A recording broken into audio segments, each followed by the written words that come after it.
नमस्कार, मी शिर्डीतून पत्रकार सतीश वैजापूरकर बोलतो आहे. टक्के टोनपेमध्ये आपलं स्वागत आहे. पाण्यावरून उत्तर नगर जिल्ह्यामध्ये पुन्हा एकदा जोरदार संघर्ष उभे राहण्याची शक्यता आहे. कारण सध्याचं जे गणित आहे किंवा सध्याचे जे कालवे आहेत, म्हणजे मुळा कालवा असेल, प्रवरा कालवा असेल, गोदावरी कालवा असेल, याची पाण्याची तूट वाढणार आहे. याचं कारण असं आहे की सगळ्यात आधी गोदावरी कालव्यांना पाण्याची तूट भासायला लागली. दारणा आणि गंगापूर धरण जे समूह आहेत त्याच्यावरची छोटी छोटी धरणासह हे जे दोन मोठे धरणं आहेत त्यावरचं बिगर सिंचन आरक्षण वाढलं. वरच्या बाजूला पाण्याचा उपसा वाढला. त्यामुळे गोदावरी कालव्यांना पाण्याची तूट भासायला लागली आणि या गोदावरी कालव्यांच्या लाभक्षेत्राचं ओसाडीकरण वेगाने सुरू झालं. त्याचा परिणाम प्रत्यक्ष अप्रत्यक्षपणे कोपरगावची बाजारपेठ आणि राहत्याच्या बाजारपेठेवर दिसायला लागला. आजही दिसतो आहे. दुपारच्या वेळी या बाजारपेठांमध्ये बऱ्याचदा शुकशुकाट असतो. उलट जिथे पाण्याची सुबत्ता आहे, जिथे ऊसाचं पीक आहे, नगदी पीक आहेत, अशा बाजारपेठा फुललेल्या असतात. उदाहरणार्थ संगमनेर, काही प्रमाणामध्ये कोलार, काही प्रमाणामध्ये श्रीरामपूर यांना पाण्याचं बॅकअप आहे. ऊसाचं बॅकअप आहे. या उलट गोदावरी कालव्यांचं ओसाडीकरण सुरू आहे. आता दरम्यानच्या काळात काय झालं, यंदाचं जर उदाहरण घेतलं तर यंदाच हा संघर्ष, ही तूट, हे ओसाडीकरण दिसलं असतं. सुदैवाने मागच्या वर्षी भंडारदरा धरणामध्ये, म्हणजे त्याचं साठवण क्षमता 11 TMC आहे, त्याच्यामध्ये 5.5 TMC पाणी शिल्लक होतं. यंदाचा पावसाळा झाला, 5.5 TMC पाणी कॅरी ओव्हर झाल्यामुळे भंडारदरा भरलं, निळवंड भरलं आणि जायकवाडीकडे 3 TMC पाणी गेलं. आता तुम्ही साधा हिशोब लक्षात घ्या. 3 TMC जायकवाडीकडे जे पाणी गेलं ते त्या मागच्या वर्षीच्या 5.5 TMC पाण्यातून गेलं. म्हणजेच यंदा भंडारदरा आणि निळवंडे धरणाला एरवीच्या तुलनेमध्ये 2.5 TMC पाण्याची तूट होती, जरी दोन्ही धरणं भरून ओसंडून वाहिले असतील तरी. मग 2.5 TMC पाण्याची तूट होती. प्रवरा नदीवर जे 12 बंधारे आहेत त्यांना 1800 दशलक्ष घनफूट, म्हणजे जवळपास 2 TMC पाणी लागतं. यंदा भंडारदरा आणि निळवंडे धरणातून तब्बल 2.5 TMC पाण्याची तूट होती. आता एक सूत्र लक्षात घ्या, जर 2.5 TMC पाण्याची तूट अशा काळामध्ये असेल तर या पुढे जर असा काळ उद्भवला तर प्रवरा नदीवरचे जे 12 बंधारे आहेत ते कोरडे राहतील. 2 TMC जे पाणी आहे तो साठा आटलेला असेल आणि नदीकाठचं ओसाडीकरण वेगाने सुरू होईल. म्हणजे आपला जो हिशोब आहे की एका TMC मध्ये जर 5000 हेक्टर क्षेत्र भिजणार असेल तर आता या 2 TMC मुळे जवळपास 10,000 हेक्टर क्षेत्राचं ओसाडीकरण होणार आहे. हा झाला केवळ पर्जन्यमानाच्या बदलामुळे होणारा असमतोल. आता निळवंडे धरण झालं आहे. निळवंडे धरणाची क्षमता 8 TMC आहे. आता भंडारदरा धरणाच्या 11 TMC मधून जर 2 TMC पाणी प्रवरा नदीच्या बंधाऱ्यात सोडण्याची मागणी झाली, ते सोडावं लागलं तर भंडारदरा धरणामध्ये 2 TMC पाणी वजा होईल. 9 TMC पाण्यामध्ये पाण्याची आवर्तनं करावं लागतील. म्हणजेच ते कॅनॉलसुद्धा गोदावरी कॅनॉलप्रमाणे हळूहळू तुटीचे कॅनॉल तयार होतील. नदीकाठचे लोक पाणी मागतील, कालव्याकाठचे लोक म्हणतील आमचं कमी पाणी आहे, त्यांना पाणी देऊ नका. मग आता सध्या निळवंडे धरणातून पाणी देण्याची मागणी केली जाते प्रवरा नदीला. निळवंडे धरणाची काय परिस्थिती आहे, निळवंडे धरण हे दुष्काळी भागासाठी बांधण्यात आलेलं धरण आहे. त्याचं जे लाभक्षेत्र आहे त्याच्या लाभक्षेत्राचा सोपा हिशोब आहे. 8 TMCचा त्याचा पाणी साठा आहे. या 8 TMCच्या पाणी साठ्यामध्ये त्याचा जर हिशोब केला तर एका TMC मध्ये 5000 हेक्टर सिंचन होतं असं ढोबळमानाने बोललं जातं. 8 TMC खरोखरच जर हे धरण भरलं दरवर्षी तर या 8 TMC मध्ये 40,000 हेक्टर क्षेत्र सिंचनाखाली येईल. मग या 40,000 क्षेत्र सिंचनाखाली येणार असेल तर प्रत्यक्षात क्षेत्र आहे 68,000 हेक्टर. हे 68,000 लाभ क्षेत्र भरायचं असेल तर मग निळवंडे कालव्यांचं अस्तरीकरण करा, बंद पाईपलाईनमधून चारी करा.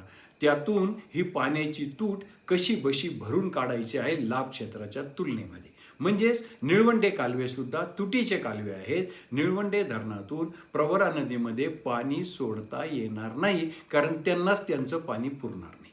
म्हणजे प्रवरा नदीत तूट, प्रवरा कालव्यात तूट, निळवंडे कालव्यात तूट, गोदावरी कालवे तर तुटीचेच आहे. आता अगदी ढोबळ मानाचं म्हणजे अगदी सर्वसामान्य माणसाला सुद्धा कळेल इतकी सोपी गोष्ट दारणा धरणावर आहे. दारणा धरण जे की ब्रिटिशांनी बांधलं, लेक नावाचा इंजिनियर होता, त्याच्या स्मरणार्थ त्याला बिल नावाचा इंजिनियर होता ब्रिटिश, त्याच्या नावाने त्या जलाशयाला ब्रिटिशांनी नाव दिलं दारणा धरणारा, लेक बिल डॅम. या बिलच्या स्मरणार्थ जे दारणा धरण बांधलं आहे त्यावर कोनशिला आहे, त्यावर असं लिहिलेलं आहे की हे धरण कोपरगाव तालुका म्हणजे गणेश परिसर राहता तालुक्याचा आणि उर्वरित कोपरगाव तालुका म्हणजे पूर्वीचा अखंड कोपरगाव तालुका जो की पर्जन्य छायेखाली येतो, त्याच्यासाठी हे 8 TMCचं 7 TMCचं दारणा धरण बांधण्यात आलेलं आहे. कारण हा पर्जन्य छायेचा प्रदेश आहे. त्या काळात कसे कसे दुष्काळ पडले, त्यात कसे कसे भूकबळी गेले याचं म्हणजे अत्यंत व्यवस्थित डॉक्युमेंटेशन ब्रिटिशांनी करून ठेवलेलं आहे. आणि तो कोनशिला आजही तिथे आहे. ती सगळ्यात मोठा पुरावा आहे की या पर्जन्य छायेच्या कोपरगाव तालुका गणेश परिसरासह याला दारणा धरणाशिवाय पर्याय नाही. दुर्दैवाचा भाग असा आहे की त्यावर देखील बिगर सिंचनाचं आरक्षण पडत आहे. ते 7 TMC पाणीसुद्धा पुरेसं गोदावरी कालव्यांना मिळत नाही. म्हणून त्याचा परिणाम कोपरगावच्या आणि राहत्याच्या बाजारपेठेवर झाला आहे.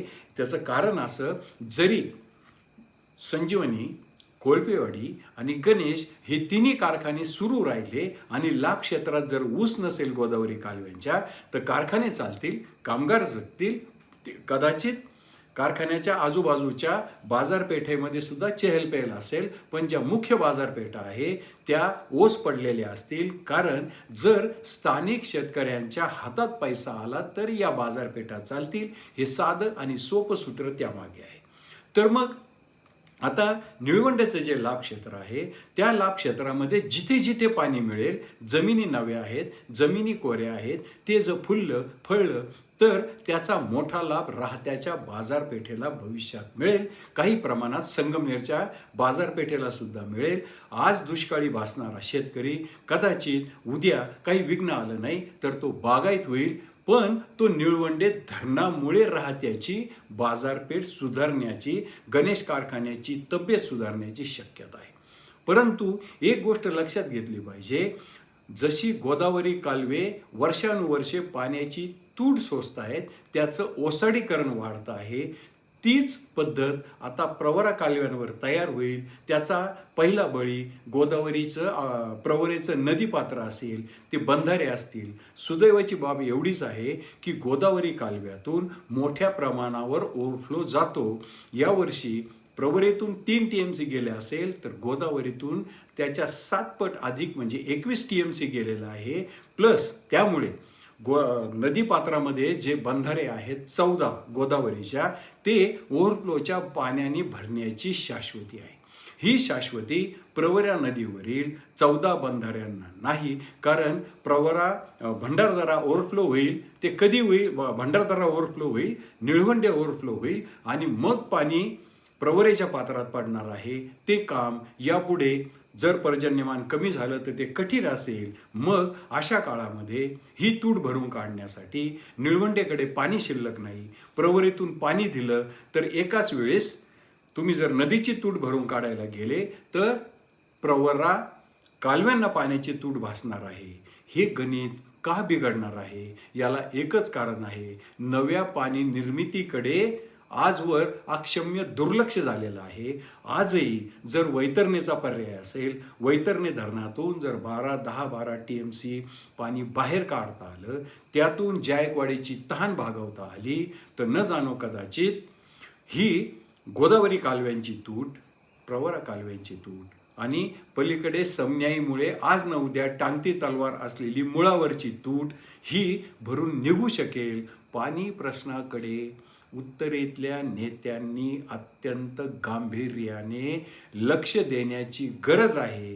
कारण इथल्या बाजारपेठा ओस पडल्या तर अर्थकारणामध्ये उत्तरनगर जिल्हा परत मागे जाऊ शकतो. हा एकमेकांची जिरवण्याचा, एकमेकावर टीका करण्याचा, एकमेकांवर शरसंधान करण्याचा हा काळ नव्हे. वेगवेगळ्या समित्या स्थापन करून, वेगवेगळी आंदोलनं करून, एकमेकावर टीका टिप्पणी करून फारसं हाती लागणार नाही. मराठवाड्याच्या धर्तीवर जर खरोखर प्रामाणिकपणे एखादी समिती स्थापन झाली, ती सर्वांना स्थान मिळालं, तर आज पुढचा काळ कठीण आहे. सावध पावले टाकावे लागतील, नवीन पाणी निर्माण करावं लागेल. ते काम एवढं सोपं नाही. हे उत्तरेतल्या नेत्यांनी लक्षात घ्यायला हवं की नवीन पाणी निर्मिती हा बोलायला सोपा, करायला अवघड नव्हे, अशक्य गोष्ट आहे.